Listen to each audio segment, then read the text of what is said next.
Don't break all my plans if you don't want a man. Don't tell that to mom so she won't understand.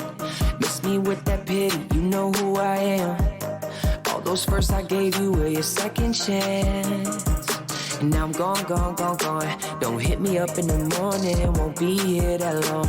Don't call me when you want me, cause I don't want you no more, yeah. No more, yeah. No more.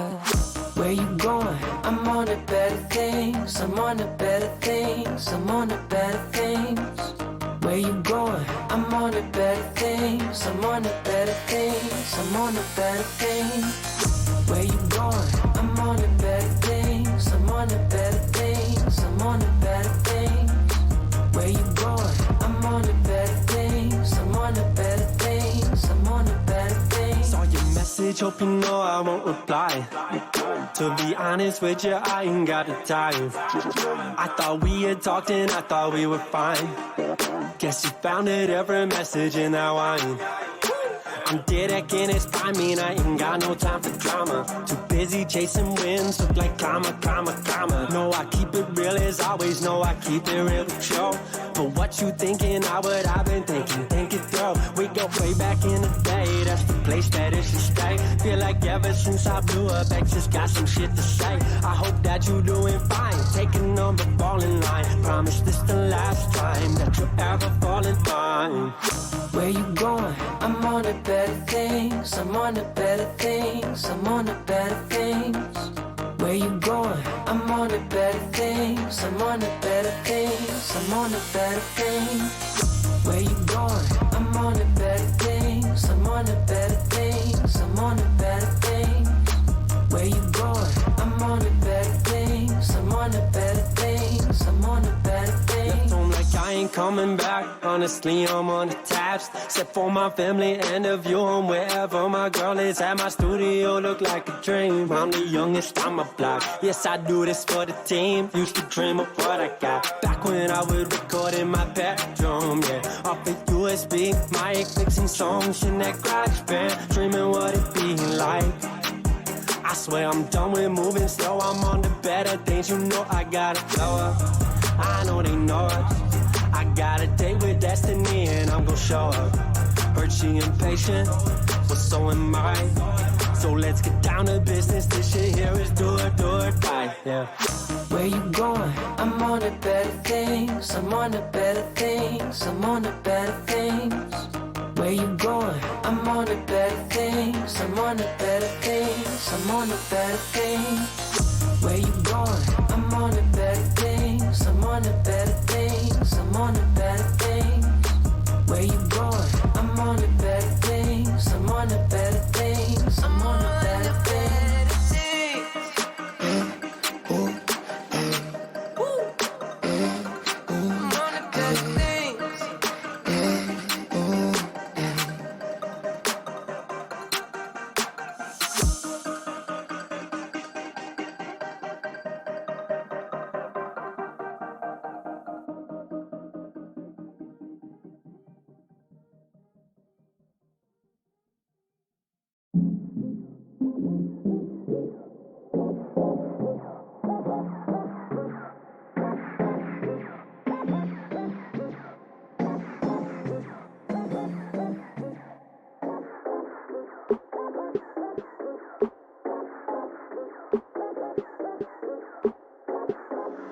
You want me to put the hammer down?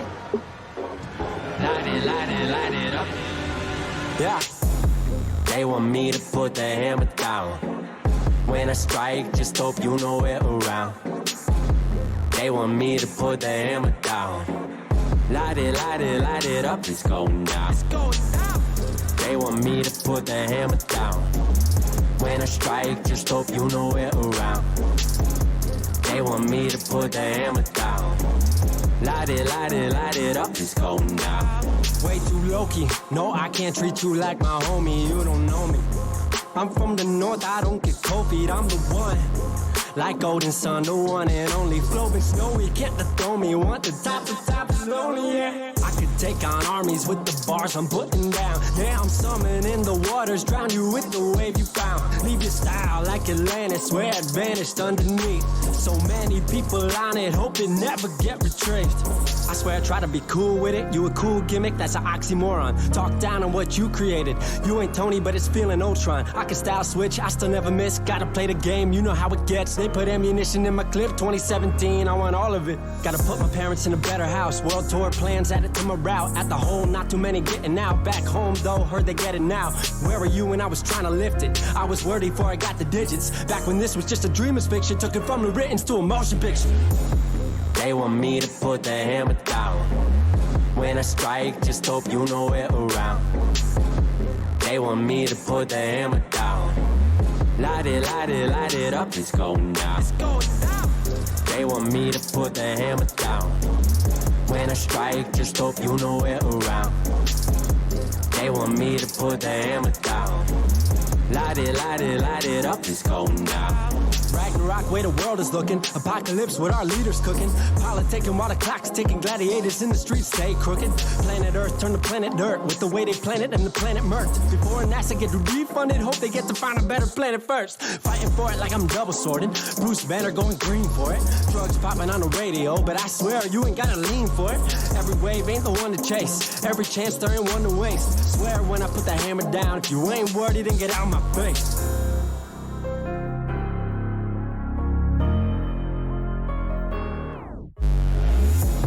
They want me to put the hammer down. When I strike, just hope you know it around. They want me to put the hammer down. Light it, light it, light it up, it's going down. They want me to put the hammer down. When I strike, just hope you know it around. They want me to put the hammer down. Light it, light it, light it up, it's going down.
Got darker parts of my mind, yeah.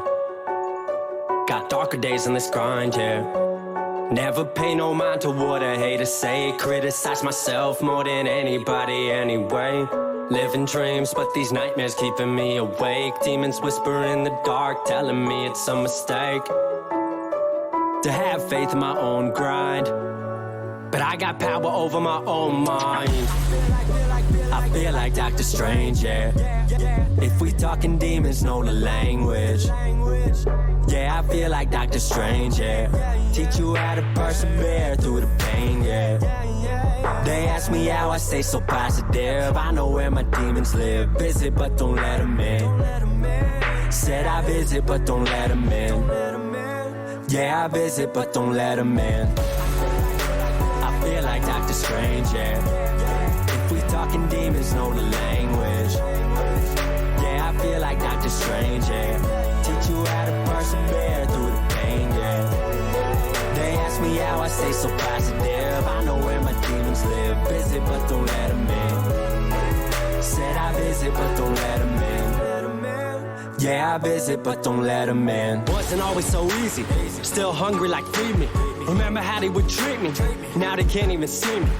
I ain't tripping, I still got a lot to do. Might be stunting if you put me in the mood. Show a different face, still remember you. I'm in a different place, what you trying to prove? I did it, I do it, showing you. So check up on me like I'm some Nike shoes. Dark, strange way I kill the demons. That negativity that y'all believe in. Can't believe it, I can help you learn to breathe free. Kill the hatred coming out your teeth.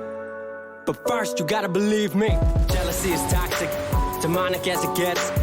Greed is just as poisonous. Y'all see what it infects? Takes over the mind, leaving souls behind, leaving hearts along the way. The eyes for eyes left blind. I know it better than most, ain't something I boast, but I turn my demons to ghosts. I found a beauty in thorns that cover the rose, cause they're there to make sure it grows. I found a beauty in rain that darkens the clouds, the growth to that rose it allows. These days, I'm less about when, and more about how. I know, said I know, I know, said I know, I know how to fight the demons, how to get them all retreating, how to get you back to dreaming, cause I learned how to fight the demons. It's all up in your head. Stand up for what you rap. Don't need no one's approval for what you go and get. Living dreams, but these nightmares keeping you awake. Demons whispering in the dark, telling you it's a mistake to have faith in your own grind, but you got power over your own mind. I feel like Dr. Strange, yeah. If we talking demons, know the language. Yeah, I feel like Dr. Strange, yeah. Teach you how to persevere through the pain, yeah. They ask me how I stay so positive. I know where my demons live. Visit, but don't let them in. Said I visit, but don't let them in. Yeah, I visit, but don't let them in. I feel like Dr. Strange, yeah. If we talking demons, know the language. Yeah, I feel like Dr. Strange, yeah. Teach you how to persevere through the pain, yeah. They ask me how I stay so positive. I know where my demons live. Visit, but don't let them in. Said I visit, but don't let them in.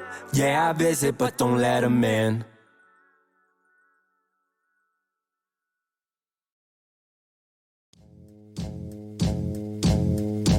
Alright, I got a show opening for Chris Webby, November 9th in Seattle.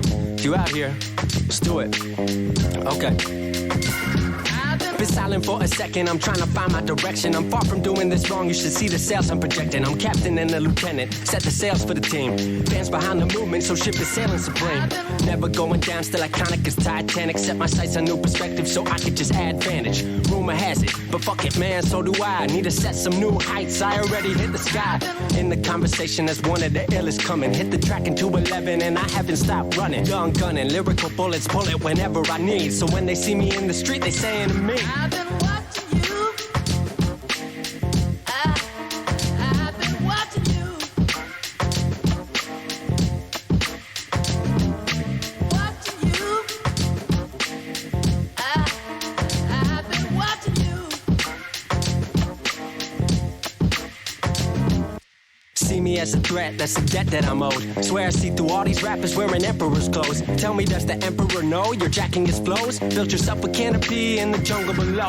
Tell yourself it's the top, but you ain't seeing the sun. Give your girl the vitamin D or glow and get it done. Swear I'm the one, out like I gave him the twos. Count to 3 and I'm good, check the numbers for proof. What's next? Keep shooting, it's all net. Made it off computers like really it's all net.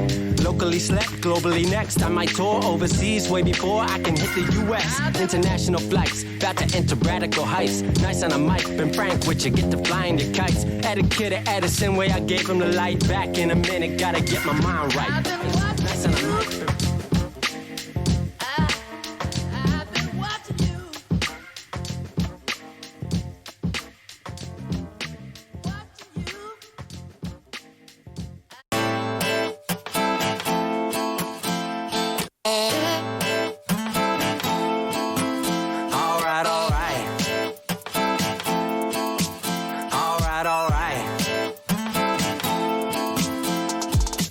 Summertime, so the vibe is right. Crank the bass and dim down the lights. Don't know about you, but we came here to get down tonight. Celebrate it, quick vacation. All year we've been steady waiting. Now the sun is high in the sky. Let's live it up, 'cause we got the time.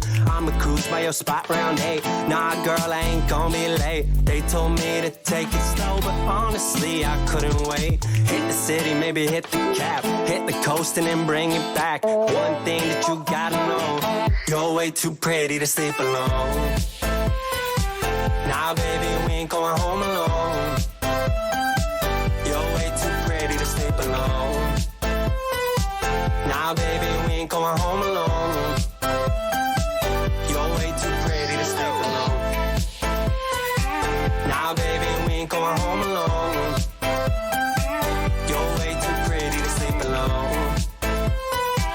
Now, baby, we ain't going home alone. See the green that's in your eyes. Only green, I need to get high. Got me feeling like I'm the man. Know my story, you understand. This music only a part of me. Love because you want all of me. Love because you know what I was, so you know of all I could be. Don't treat me like Hollywood. I'm a grind, but don't Hollywood. I'm the kind to put a hole in one, but I don't play like I'm Tiger Woods. Spend the night, I'll spend it. Long as you're who I spend it with. Make my money all independent, and your mind is money cause you independent. Hit the U, maybe Belltown. Take a trip out and hit the sound. But there's one thing that you gotta know, you're way too pretty to sleep alone. Now, baby, we ain't going home alone. You're way too pretty to sleep alone. Now, baby, we ain't going home alone. You're way too pretty to sleep alone. Now, baby, we ain't going home alone. You're way too pretty to sleep alone. Now, baby, we ain't going home alone. Wake up to no makeup, you don't need that, girl, straight up. You a wild child, lighting wildfires. Hit the ground and you spin the tires. Go a million miles an hour. No, I ain't fighting the power. No, I ain't got the willpower. You got me hooked, I ain't sour. No telling where this will go. Before the time we'll act like we know. Summertime and the feeling's right. Can't describe how I feel tonight. All that matters, I'm loving life. Missed the view from this kind of height. Do you good cause you do me right. Just hold me down and I'll hold you tight. Summertime and it's feeling right. But there's one thing that you should know, you're way too pretty to sleep alone. Now, baby, we ain't going home alone. You're way too pretty to sleep alone. Now, baby, we ain't going home alone. You're way too pretty to sleep alone. Now, baby, we ain't going home alone. You're way too pretty to sleep alone. Now, baby, we ain't going home alone. You're way too pretty to sleep alone.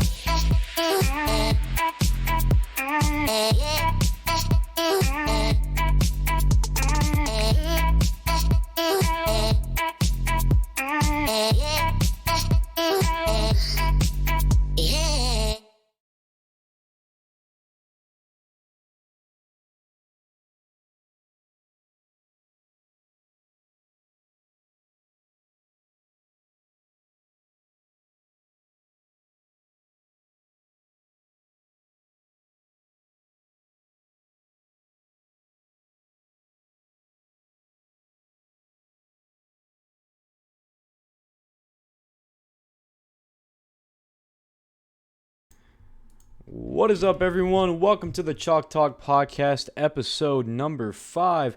This will be the 5th episode of the so far long-running Chalk Talk Podcast. Thank you all for tuning in today. We have a pretty good count on Facebook, pretty decent count on Twitch. That YouTube count could go up a little bit more. Let's go ahead and share this around. Get all your friends coming in here. We're going to talk about sports for an hour today. And boy, do we have a lot to talk about. What is up, everyone? My name is Austin Killo. I am your co-host along with my other co-host, Steve Killo, who is not here at the moment, but he will be joining us shortly. Our third co-host, Hunter Caudle, is actually taking a sick day today. He will not be making it for this particular show. But that is all right because we have more than enough content to go around for this particular episode. So yeah, as you all know, this weekend was the NFL draft, or I guess last week, starting on Thursday. So there were a lot of big, stories and things that, that were to be discussed. A lot of big players not going where we thought they would go. Lots of back and forth, just with who we thought, where they were going, where people went. Nobody really knew what was going to happen. It was kind of like just a huge, tennis match. Nobody knew what was going on. So many surprises, and we have a lot of those to talk about today. So I think, the biggest thing that everybody's talking about, the number one, thing that everybody was, knew before going into the draft was that, Kyler Murray was going to end up being an Arizona Cardinal. We talked about this the last podcast, that it was 100%, basically that he was going to be an Arizona Cardinal. And, everybody was right. He was an Arizona Cardinal, first pick of the draft. Another thing I think everybody could have taken, for at least a 95% chance was that Dwayne Haskins would end up going to the Giants. I think everybody pretty much knew that. But that is not what happened. The Giants actually took Daniel Jones. Is that his name? Right. Daniel Jones. Yeah, from Duke, right? Mm-hmm. Yeah, from Duke. Right. So that was very, very weird. He wasn't even expected to go in the first round. Instead, they got someone they think can succeed Eli Manning. Instead of getting Dwayne Haskins, a superstar at Ohio State, they got Daniel Jones out of Duke. So that was a little bit weird for me, right? Because I thought it was more sure than Kyler Murray going to the Cardinals that the Giants would get a superstar like that. That's just the way they are. That's why they got Saquon last year. They're looking for something to jumpstart their team and be a leader.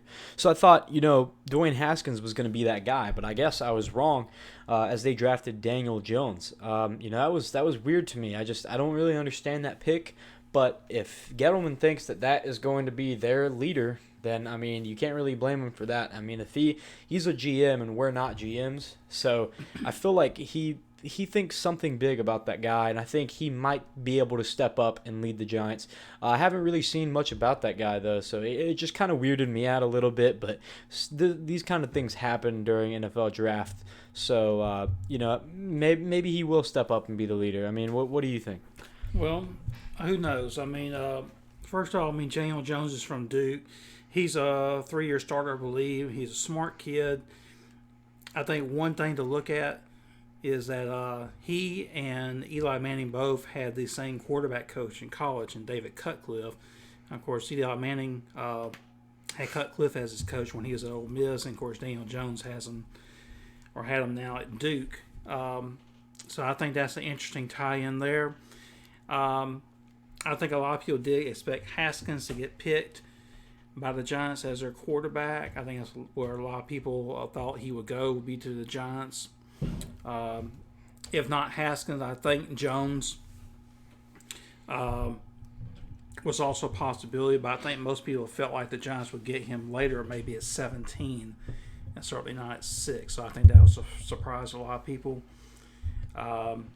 Where or not he really is the quarterback of the future of the Giants, we'll just have to wait and see. But at least for Eli being there, at least for one more year, he'll have a chance to, to tutor under him and learn and have a chance to, to learn the system and get accustomed to the NFL before he has to play, if in fact he ends up being the guy after Eli.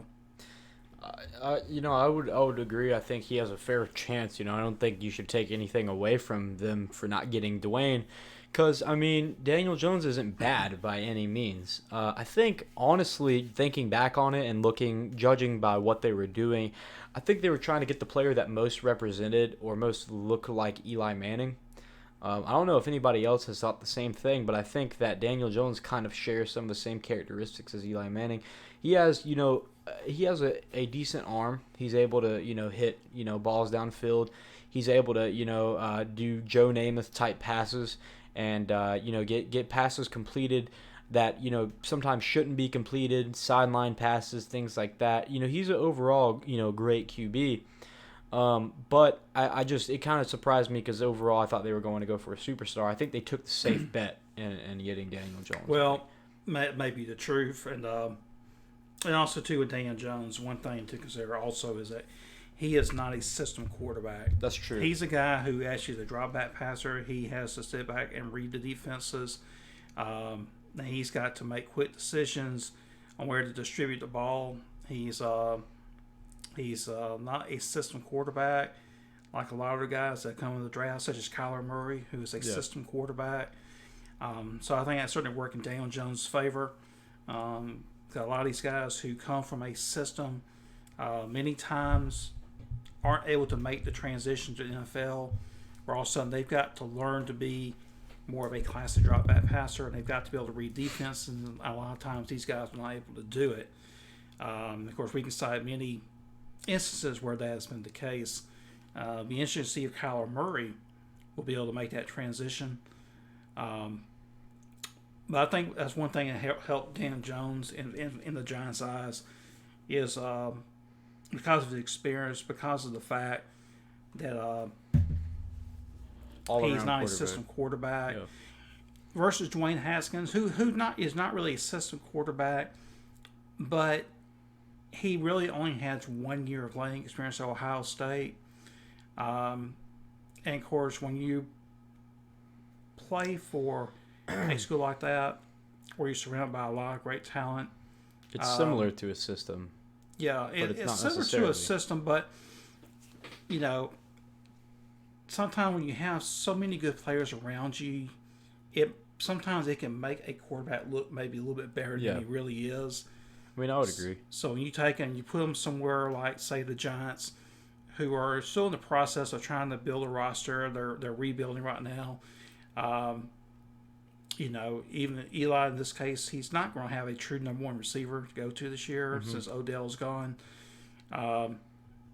So it'll be interesting to see how Haskins. It'll be interesting to see how Haskins does at the next level, because he did not have as much experience or as much time to develop at the college level as, say, Daniel Jones did. Yeah, I think one thing going into Dwayne Haskins, being with the Redskins now, obviously, he's going to start week 1.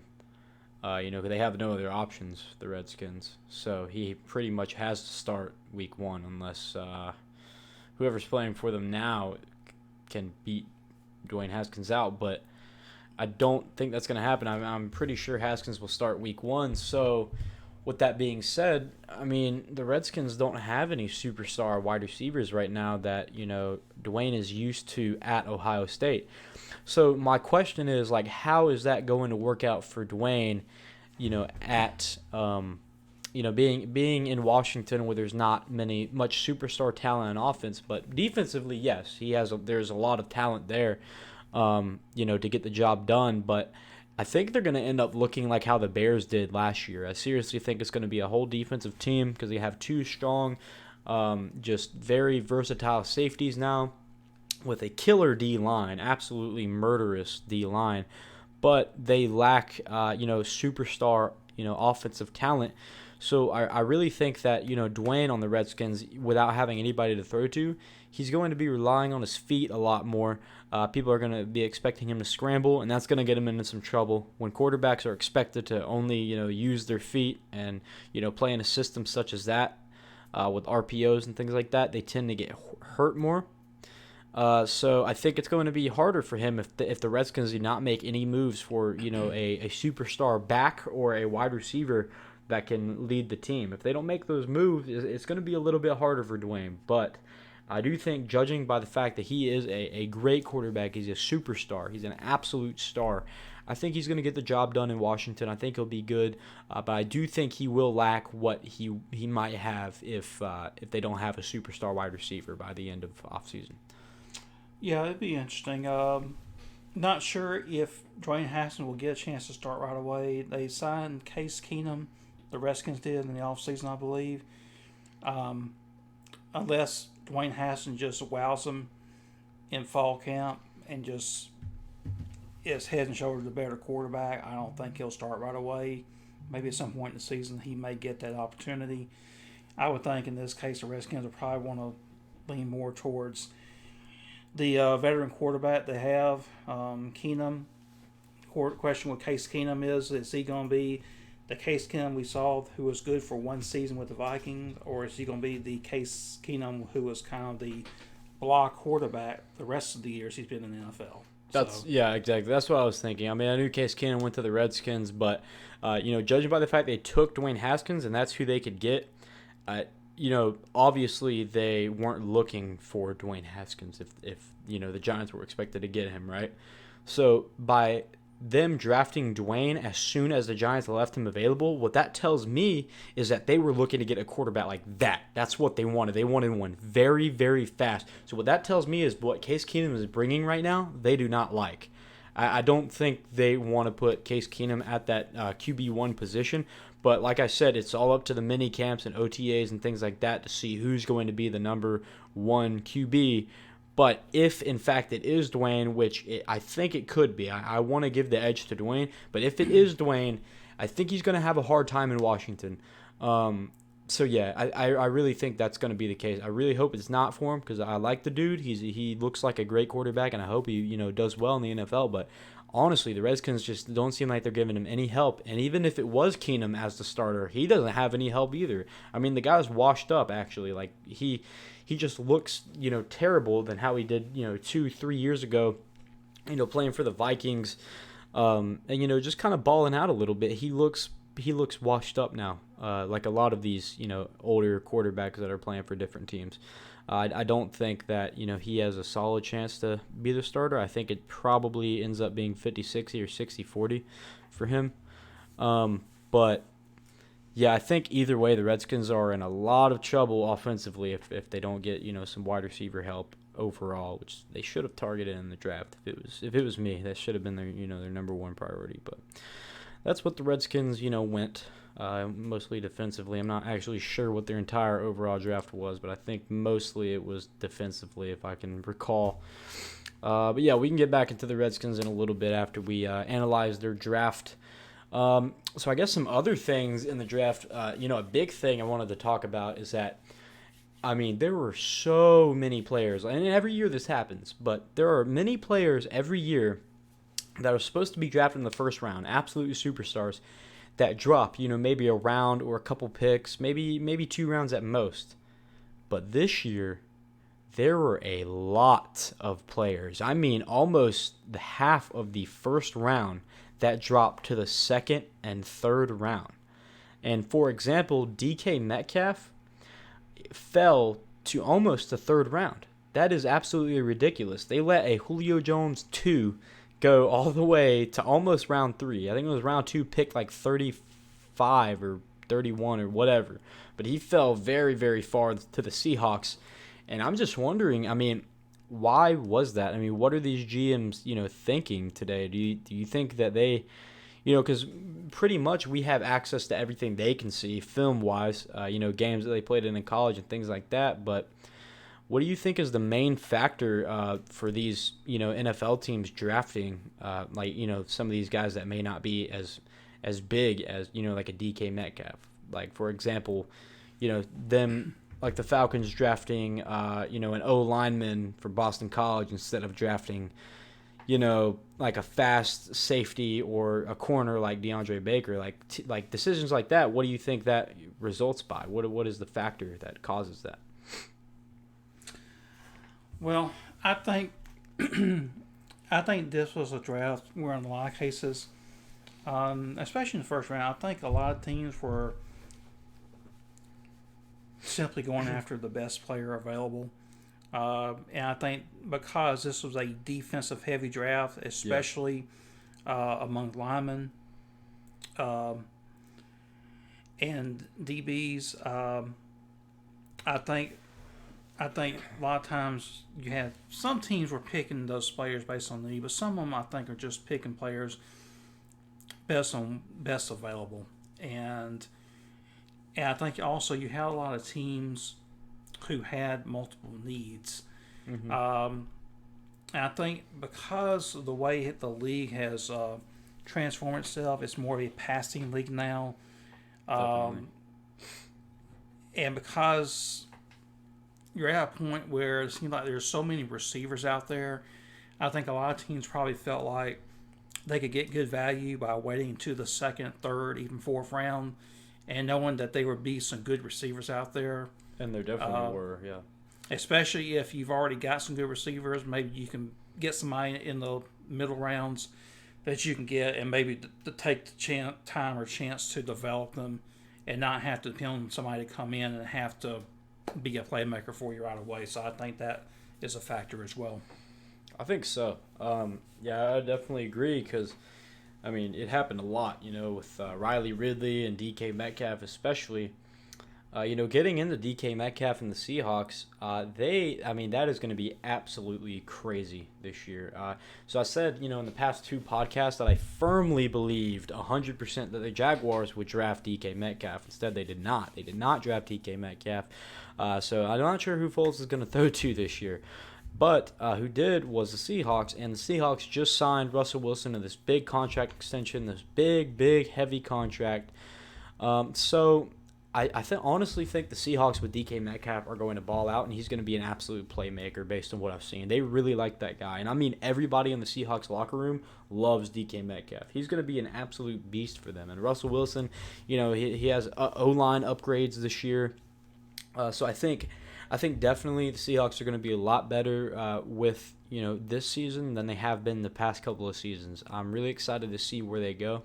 Especially based on that DK Metcalf pick, because I just think he's a big playmaker. And when you put Russell Wilson, one of the greatest quarterbacks in the league right now, with somebody like that, I mean, you're going to get crazy plays. I cannot wait to see what the Seahawks have in store this year. It's going to be really fun watching NFL football this year. It always is in the offseason. You're always wondering, when the season's going to start. Can't wait for it to start. And, it's going to be crazy. I'm very excited, especially for those kind of players like that, DK Metcalf, big players like Kyler Murray at the Cardinals, just seeing what happens with all these guys. I mean, the draft was huge, and, those players like DK, that fell. I think there's definitely going to be some redemption going on, some revenge, some vengeance on the field after that. And there definitely should be. There are a lot of missed opportunities for these guys. So yeah, I guess we touched on it earlier, but what do you think the most surprising part of the draft is? The entire draft. What would you say the most surprising part was? Because I don't even know. I'm still thinking like what I thought, but I'd probably say it was Daniel Jones, honestly. But I feel like there were other things that could top it. But at the moment, I can't even really think of anything that was more, top than that. That was crazy. I mean, nobody expected that. Smith Wyatt in our YouTube chat asked who had the best pick. So I guess, he probably means first round. That is the best round. All the best picks were in that round. Honestly, best pick in my eyes was either the Buccaneers or the Jets. And I'll tell you why for both. So the Jets got Quinnen Williams from Alabama, and Quinnen Williams, I'm telling you right now, is seriously the next Mean Joe Green. This guy is absolutely insane, one of the best defensive players we have ever seen. This guy is another level. He is a monster. The Jets, like we covered in the last two podcasts, are trying to absolutely reinvent themselves. New uniforms, new players, new quarterback, everything. They're trying to absolutely be the best team they can be, and with Quinnen Williams, they are a monster. The Jets last year where, you face the Jets, your team faced the Jets, and you're like, oh, okay, easy clap. This is going to be an easy week. Let's get to the next game. Now the Jets have Quinnen Williams, which will put pressure on literally any quarterback in the league, any O-line in the league. So I think the Jets probably had the best pick, but that leads me into the Buccaneers getting Devin White. So I actually called this in the last podcast, and I've been telling all my Buccaneers friends because, we live around here near Tampa, so we have a lot of those Tampa Bay fans.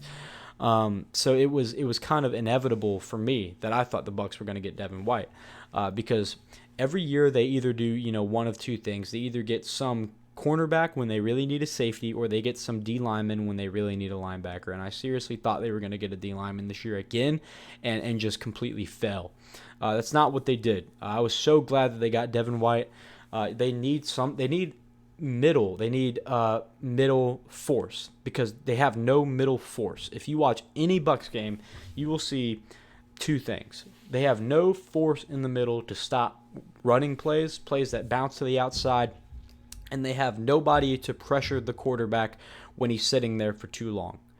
They have none of those things. With a middle linebacker like Devin White, somebody that can control the outside if he needs to and put some pressure on a QB, and also zone like a cornerback in the middle of the field, you have an all-around complete defense by drafting one player. That's all that the Buccaneers needed, and I seriously think they're going to be phenomenal defensively this year. They're going to make some changes, definitely, with their new coach, but I think with some defensive changes on their formation, such as like nickel defense and things like that, where they move around the corners and the safeties a lot, because that's where they need help, is the secondary.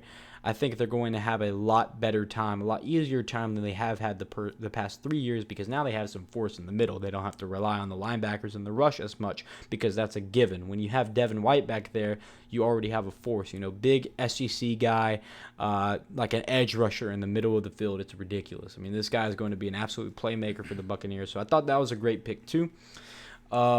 But yeah, overall, in my opinion, I would just say Quinnen Williams was the best pick, because he's just a monster, and the Jets needed to reinvent themselves. So, Yeah, I can think of a couple of guys who were really, really good picks for their respective teams. I agree with you on Devin White. With the Buccaneers picking at 5, obviously their greatest need was on defense, and on that defense, I think their greatest need was at linebacker. So at 5, they simply got the best player available that I think would help them the most immediately, and that would be White at linebacker, especially with them losing their best linebacker from a year ago, Quan Alexander. So it's obviously that was a position of great need for him, and having a guy with Devin White's experience and looking at his level of play and the consistency he showed in college, I think that's a great pick for him. I think he's going to pay immediate dividends, and I think that's going to be a big step towards him having a better defense this upcoming season. The other team who I thought really did a great job drafting a player based on their needs was the Raiders, and picking Josh Jacobs. Oh, yeah. Especially with Marshawn Lynch retiring, they needed somebody who could come in and be able to take over that spot. And Josh Jacobs, not only is he a guy at Alabama who is versatile as far as being able to run the ball, and also an excellent receiver out of the backfield, he's going to be durable as well. He's not a guy who is overburdened with a lot of carries at Alabama. He hasn't been overused. He's got a lot of tread left on the tires, so to speak. And I think also that's the guy that's going to be able to come in and play a lot, if not start right away. Oh, definitely. And they always say a quarterback's best friend is having a great running back out of the backfield that can catch short passes, particularly passes to convert third downs. So I think that's a great pick for them. I mean, yeah, he brings that. He brings everything that, Le'Veon Bell bring for the Steelers. He's those kind of backs. He can, wide out, catch passes, line up in the wide receiver Similar position. skill set, yeah. Exactly. I also think one thing he can do very well that was underrepresented at Alabama, based on the fact that they didn't put him in when we needed plays like this, but blocking. I mean, Josh Jacobs is a nasty, nasty player. He's not afraid to get in somebody's face, chuck somebody if he has to, lay somebody out. Blocking for him is nothing. I mean, he will do that all day if he has to. I mean, that's one thing that they're going to love about Josh Jacobs, is just his nastiness and the demeanor that he brings to the team. I think the Raiders are, honestly, by the way it looks, with John Gruden's moves and everything, I think they're going for that nasty kind of look, like the we don't care, type of, offense like the old 60s Alabama, SEC type of offense. They're going for the nasty demeanor, and Josh Jacobs brings that more than any other player in the draft. He brings that nastiness to the team. That's going to be a big thing. His blocking, his skill set, his damage that he can do. I mean, it's going to be huge for the Raiders. I'm very excited to see what they do with him this year. I wasn't excited to watch Raiders games at all, but now I am. That's going to be awesome, seeing him breaking free on those runs and things like that. So I'm glad they did that pick. That's a good pick. Yeah, and also by the Raiders getting Josh Jacobs out, that will allow him to take some of the pressure off of Hunter Renfrow. Oh, yeah, the 45-year-old wide receiver playing for Oakland now, or Las Vegas, I should say. Because, there's obviously no more experienced player who got drafted this past weekend than Hunter Renfrow. So oh, yeah. His experience and expertise should be a great help for a Raiders offense that needs some help. And he'll also be able to come in. I think he can essentially, play a similar part for the Raiders that Wes Welker, for example, had done for many years for the Patriots, being that slot guy, the guy that can catch the third down passes and allow the offense to convert. I think that'll be very, very valuable for them, and he'll be able to take some of the pressure off of Antonio Brown. Definitely, yeah. I think, we know he's reliable, we know he's durable, and he's going to stay for a team for a long time. I think we know at this point he's not going to ask for a lot of money based on where he was drafted. So that's that's someone that can stay for the Raiders, for a long time. I think they had a good pick in Hunter Renfrow. He's going to be good. All the jokes about him and things like that, based on what feels like he spent 18 years at Clemson. I think it's really going to help him in his value for the Raiders. He has a lot of experience, and I think he's ready to take on really any challenge that the NFL is ready to throw at him. And the Raiders did get a solid pick with that selection. I think that was it's a great lower round pick for them, definitely.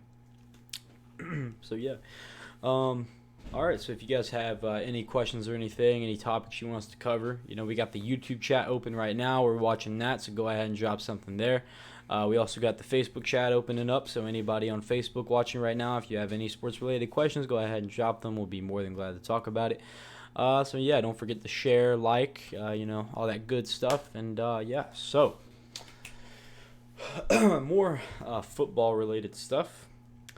So with Russell Wilson's contract, we talked about this last week as well.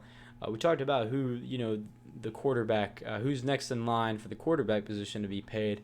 Who do you think is next in line for, a good rookie contract, kind of like what Saquon Barkley got?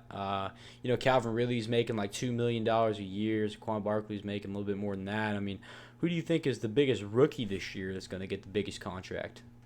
Kyler Murray? Or Quinnen, or it's a hard question.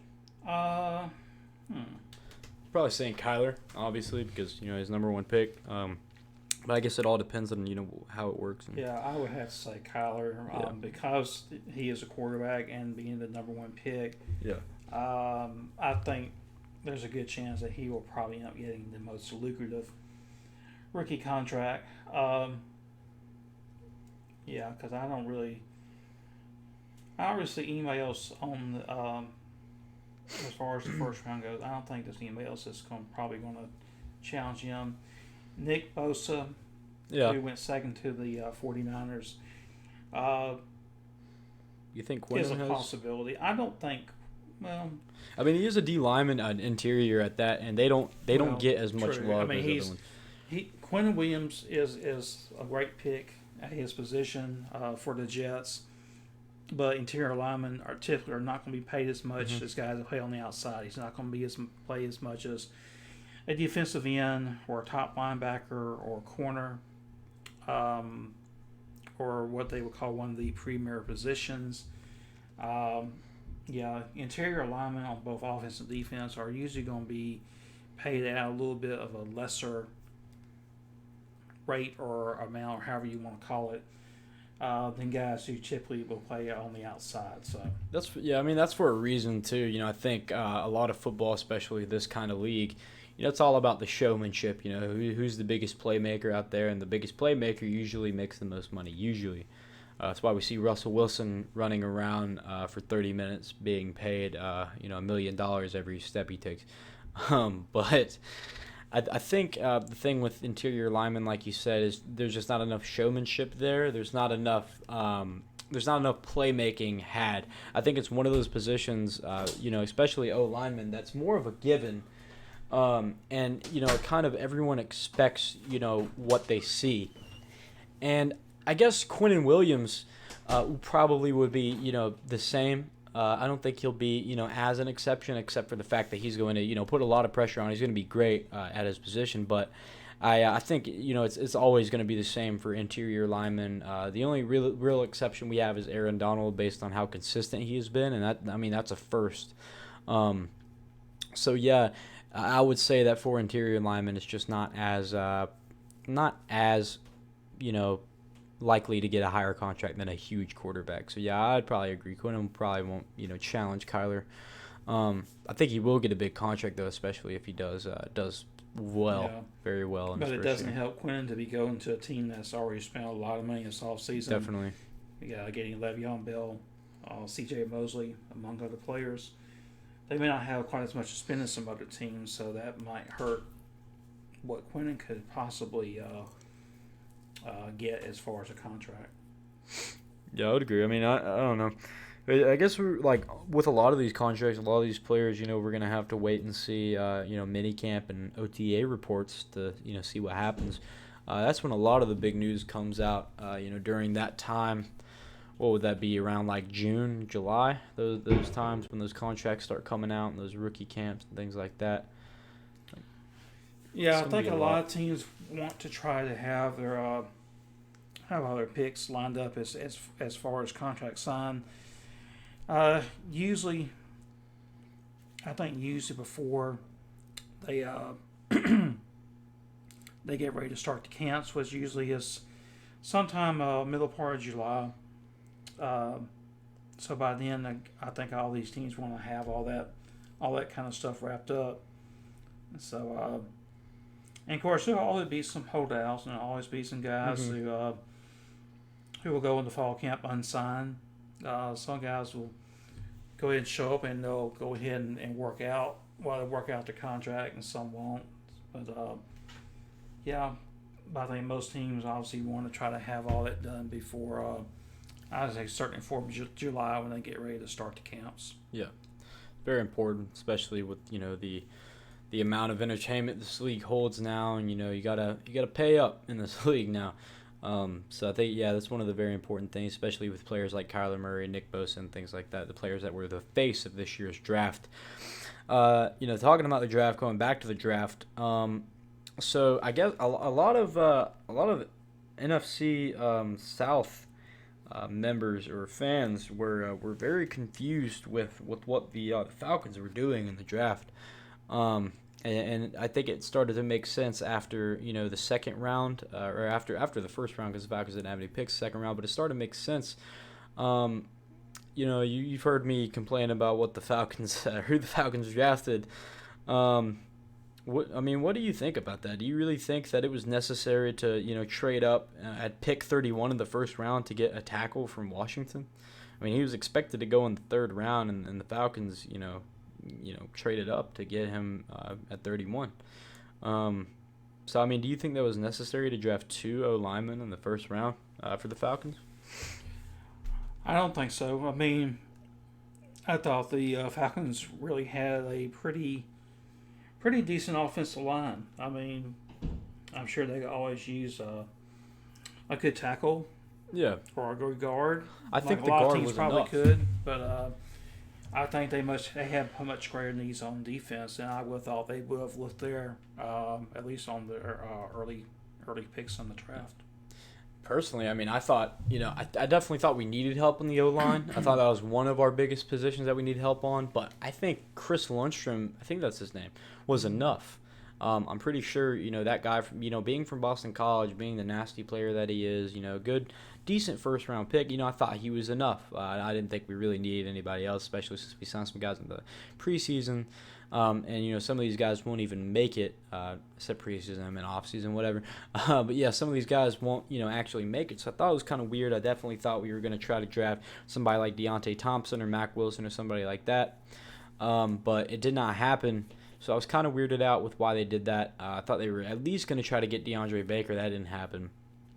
So, yeah, that kind of shocked me a little bit. But, then again, I guess I understand where they're coming from. But that tackle pick still was, ridiculous. I don't think they should have made that. Yeah, that's one of the examples of the craziness in this draft that I saw this year. But I think the Falcons definitely should have looked defensively. I think I think the Falcons do have a great defense, on paper. With a safety like Keanu Neal, you have nickel corners like KZ. You have one of the best linebackers in the league in Deion Jones. You have Grady Jarrett, who's proved himself as a top 3 defensive tackle in the league. Vic Beasley, who's not too hot, but was a sack leader one year. I think you have like decent, solid players on defense, but I was still expecting them to make some sort of move, and they did not. So that was, just an example of how weird I thought this draft was this year. So yeah, definitely a lot to talk about there. It was very stunning, some of the stuff I saw out of these teams. Mainly the Falcons, since I'm a Falcons fan, of course. Last year them getting Calvin Ridley was crazy. I wasn't expecting us to, take the safe bet again. But that's what happens in these drafts. Stuff that you do not expect will come and prove itself and actually happen. So yeah, the stupidest pick, though, if anybody was wondering, as somebody asked who the best pick was, I'll tell you who the stupidest pick was in the entire draft. The worst pick in the entire draft. I don't care what anyone says. This was the worst pick in the entire draft. Oakland at number 4 getting Clelin Ferrell from Clemson. That was so stupid in so many ways, and there is absolutely nothing you can say to prove me otherwise. Clelin Ferrell, great defensive player. He obviously wouldn't have been drafted in the first round if he wasn't, if he wasn't a good player. No disrespect to Clelin Ferrell at all, but judging by what the Raiders have done trade-wise, you would expect them with the number 4 pick in the NFL draft to, get one of the top players that they could get. And I would expect one of the top players that you can get in the entire country would have been talked about by the media and, flipped around and been one of the stars of the draft. Even Christian Wilkins would have been a decent, pick. Ed Oliver. I don't think anybody was expecting, Clelin Ferrell to be their 4th pick. Well, Clelin Ferrell had 2 other players on his own team who were a little bit higher rated than he was. Exactly, that's what I'm saying. So, how could he be, why was he worth the 4th round pick if he had 2 players that were rated higher than him on his own unit? So that's no disrespect to him at all. It's not about him. It's about the Raiders. I think he's a great player. He's going to excel there, but it's about the Raiders. Why would they do that is what I'm wondering. What did they see in him? Who knows? Again, it's John Gruden, and ever since Gruden has become the head coach of the Raiders, he's made several. I wouldn't say several. He's made a lot of questionable moves that have had people scratching their heads, especially Raider fans, I'm sure. Because once he became the coach of the Raiders, one of the first things he did was he got rid of 2 of the best players on their team, a team that wasn't very good to begin with. Granted, they did receive number 1 picks in return for those players.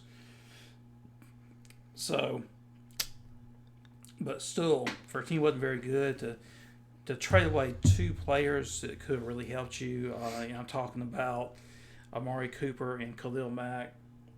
It's obviously right off the bat, the Raiders were in rebuild mode. They're trying to rebuild their roster. And if you look at the Raiders draft, look at some of the players they got. Some of the players make sense, not necessarily maybe where they were picked at, but Clelin Ferrell still is a high-rate player.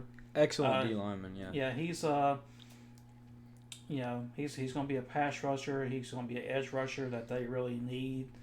So that was a good pick, not necessarily at number 4 necessarily, but So that's the player that's going to help. And Josh Jacobs, we already talked about him. And after that, they went after some DBs. Again, the Raiders very poor in the secondary last year. They got Jonathan Abram from Mississippi State late in the first round. They got Trayvon Mullen from Clemson, another good defensive back. So they've got some good picks here. Like I said, later on in their later rounds, they got a defensive end from Prairie View. I'm sure nobody has heard of, so who knows if that's going to work out. They did get a tight end from LSU, 4th round, Foster Moreau. I'm not really sure how great their tight end needs were. Obviously, it must have seen something in him, not sure what. And they also, looks like they picked a defensive end out of Eastern Michigan early in the 4th round as well. So, but it seemed like a lot of the teams in the draft, I think you saw probably more than I can remember recently, or at least in recent years. You had a lot of, I would say, mid-major and lower-level schools getting players picked in the draft. Oh, yeah. Especially getting to the middle later rounds, I saw a lot of players being drafted coming out of schools like Eastern Michigan, Central Michigan, Wake Forest, a lot of those guys. Wake Forest, Prairie View, Coastal Carolina.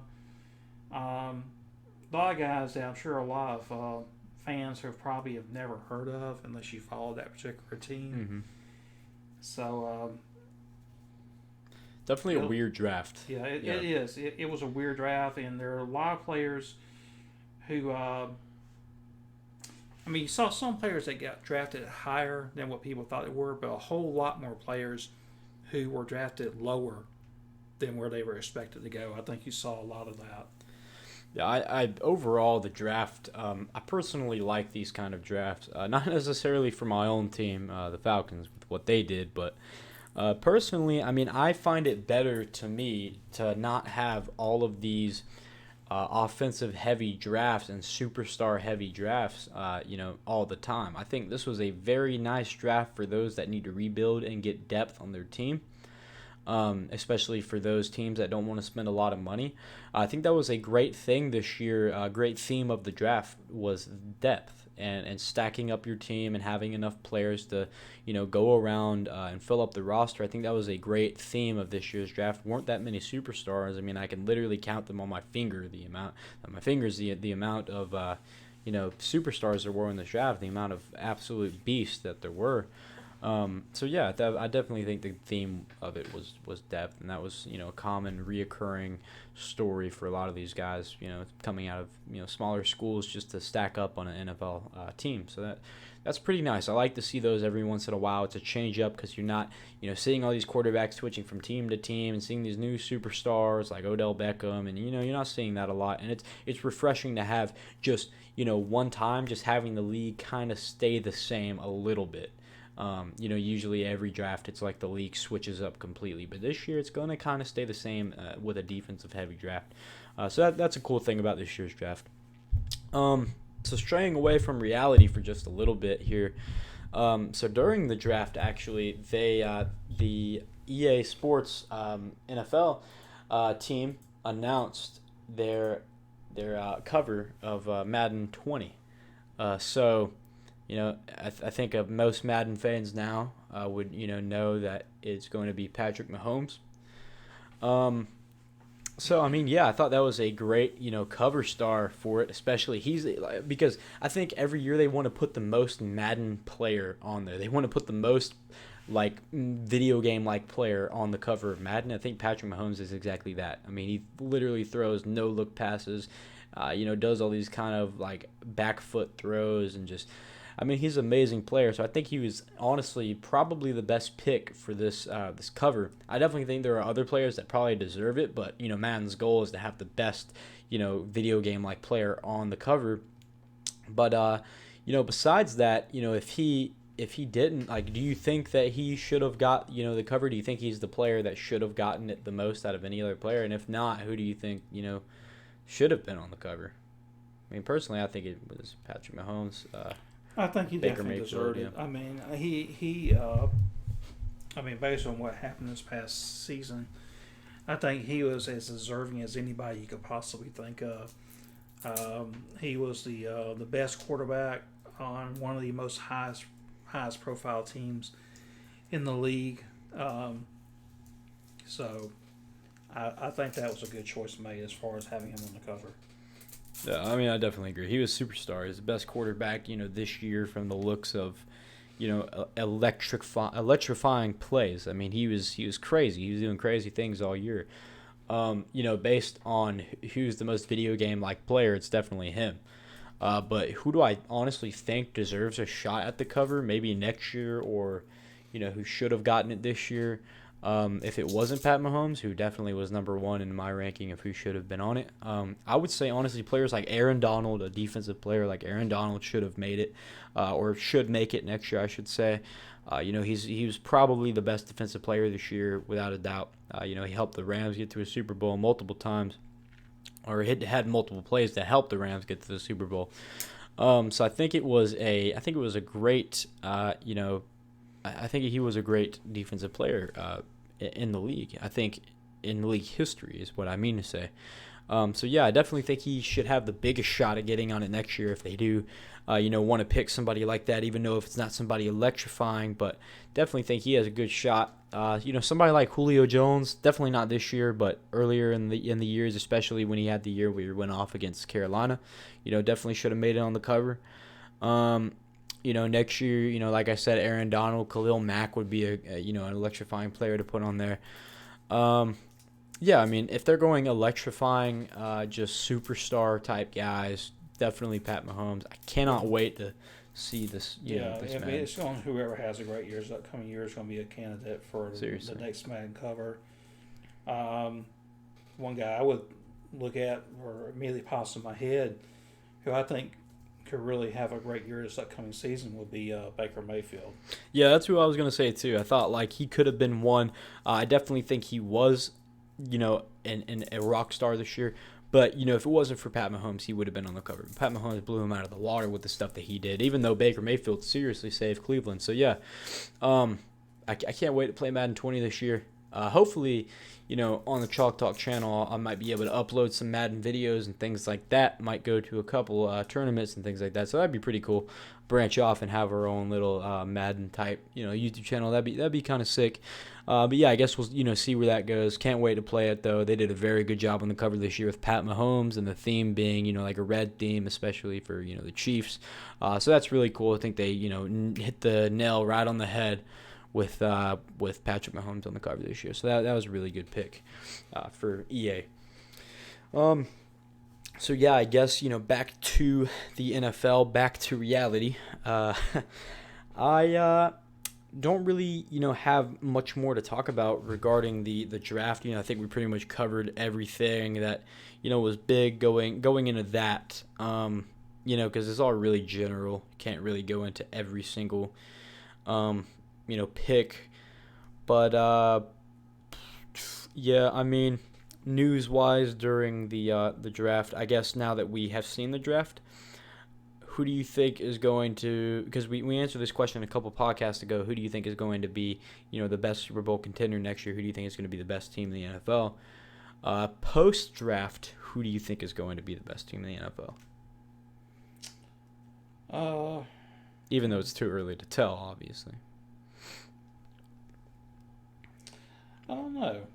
It's definitely a hard question this early. Yeah, that's something you really have to think about. I mean, I can't really think of one team that really stands out that's going to be good. I can think of a few.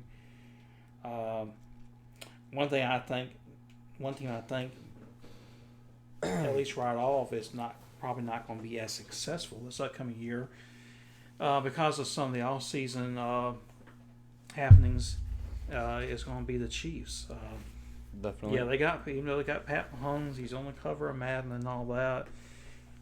It looks like at least for a while they're going to be without Tyreek Hill, which was definitely their best offensive player minus Pat Mahomes. Their best playmaker, so that's going to hurt them. So that does suck for the Chiefs. Judging by who's going to drop, definitely them. Can't say they're going to be the most, crazy team now, which, we said they were, again, going to be, the craziest team before all this stuff happened a couple of podcasts ago. We said that the Chiefs were going to be, the most electrifying, Super Bowl worthy team. But now I don't know. Without Tyreek Hill, without their best playmaker, minus Pat Mahomes, obviously, what are they going to do is, my thing. I don't think they're going to be as good as they were. I think that goes without saying. Yeah, just not sure. That's something you really have to think about.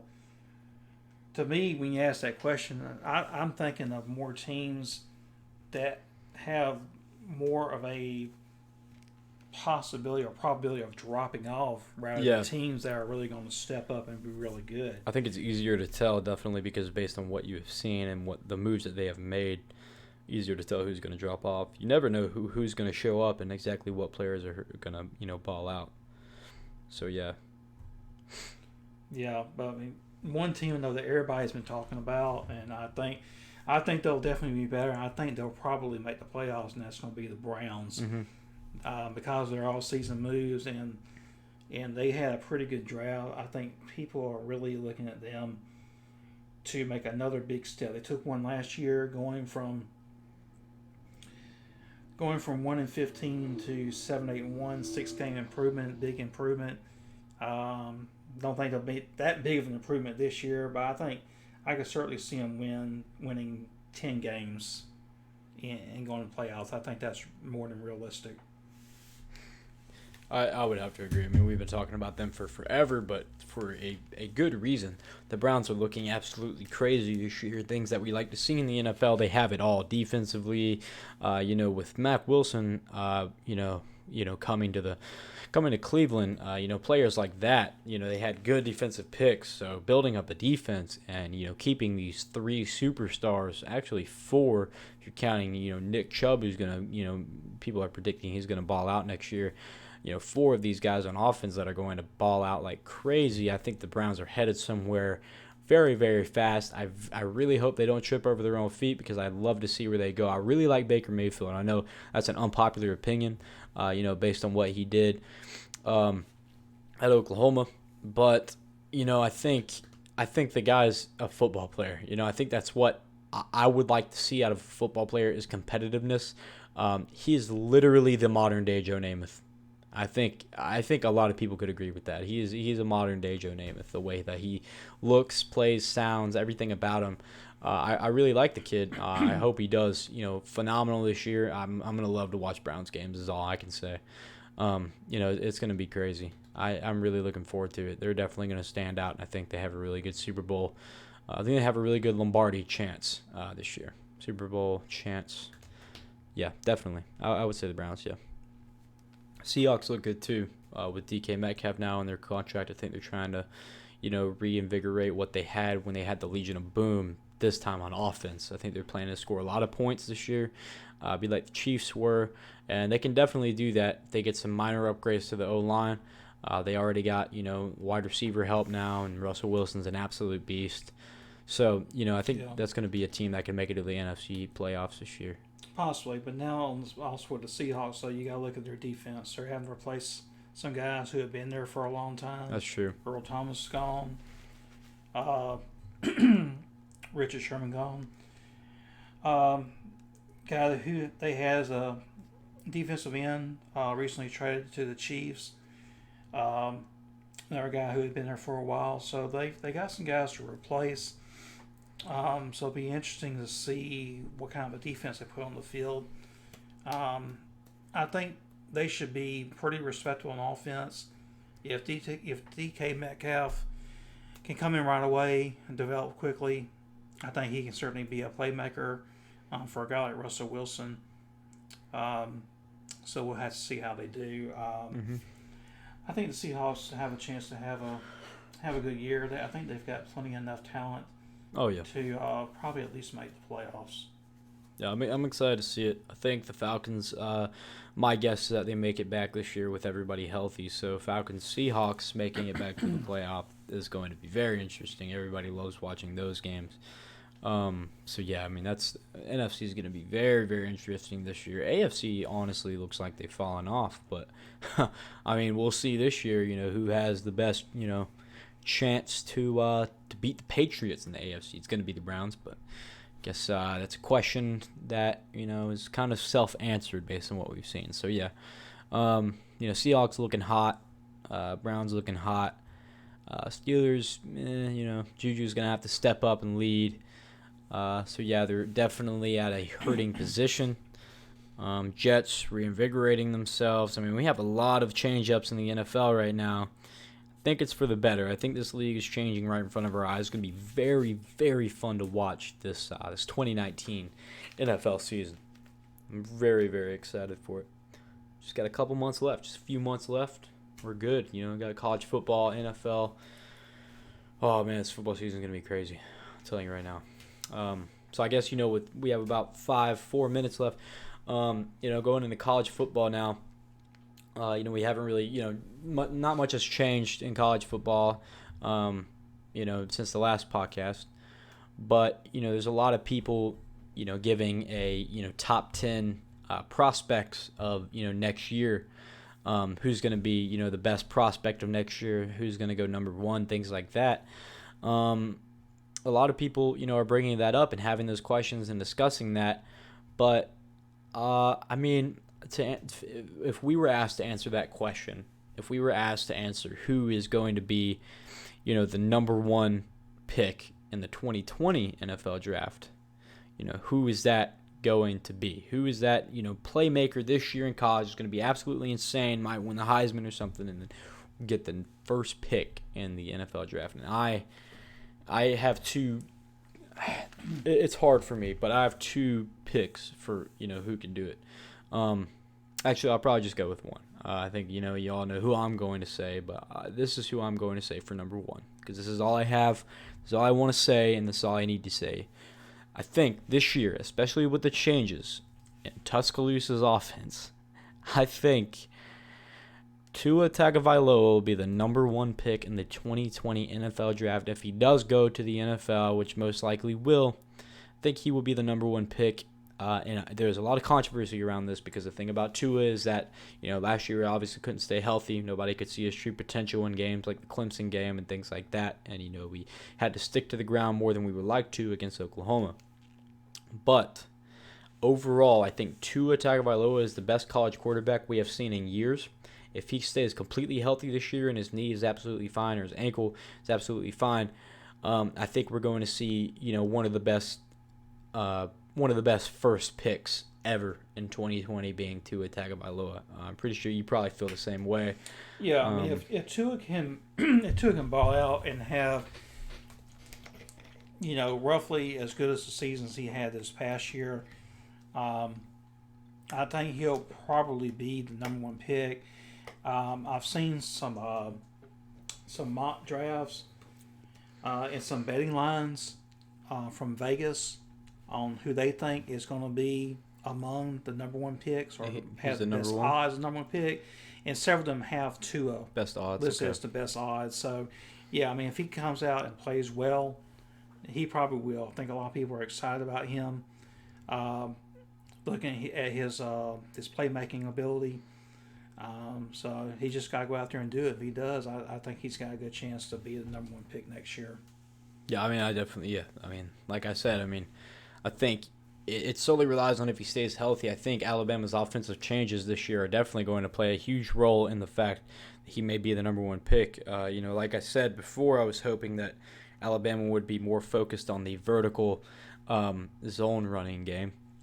Having these kind of play action passes and things like that. So if that is the route that they go, which we have no idea yet, but if that is the offensive route that they go, the vertical zone, lining up in single back and, throwing when you need to and making big down plays and beating safeties, when it's Tua on the safety, I think that Tua will absolutely ball out this year and, be the number one pick. It's definitely possible. I think it's more than possible. I think it's going to happen. It all depends on, two things, Tua's health and the Alabama offense. What's it going to be this year? Yeah, I mean, that's pretty much what I would say for that, discussion. So yeah, it is 8 o'clock. We've been at it for an hour. That is going to be our show today. Thank you everybody for tuning in to the Chalk Talk Podcast episode 5. Once again, if you're new here, make sure you go ahead and leave a like and subscribe. Make sure you turn on notifications so you can see whenever we go live. This weekend I'll be trying to post another player analysis video. I'm not sure on who yet, but I will let you guys know in the Discord and on Facebook.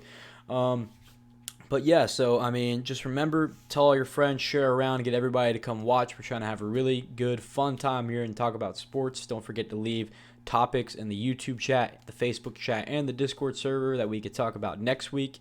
We really appreciate all of you guys coming out to watch today. And so if you have anything you want to say before we go? No, I'm done. All right. All right. Well, once again, thank everybody for tuning in. We really appreciate it, and we will see you guys in the Chalk Talk Podcast, Episode 6. See you. I can't.